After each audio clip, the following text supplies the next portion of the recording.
各位香港同胞們，好多港人選擇辦理深圳港澳居住證，主要就係為咗可以買深圳醫保。有咗深圳醫保之後，睇病嘅花費大幅降低，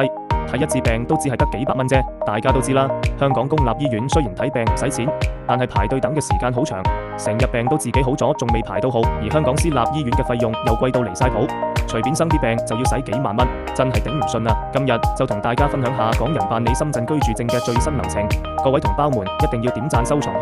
唔然之後揾唔到呢條視頻就麻煩啦。首先關注深圳公安公眾號，喺港澳台居民服務板塊入面點擊港澳台居民居住證申領預約，跟住如實填寫自己嘅個人信息，仲要預約好辦理時間。辦理嗰日要帶埋電子回執、回鄉證同埋半年居住證明呢啲材料，去你預約好嘅服務大廳現場辦理。辦理嘅時候，櫃台工作人員會俾你一張憑證，之後只需要耐心等10個工作日就可以攞到居住證啦。喺成個辦理過程入面，相對比較麻煩嘅可能就係居住證明呢一項啦。不過大家唔使擔心，依家已經有相應嘅解決方案。如果你對呢方面有疑問，唔知點做，隨時歡迎私信我，睇下我有冇辦法幫到你。記得關注我啊，之後仲會分享港人喺深圳買醫保嘅詳細攻略㗎。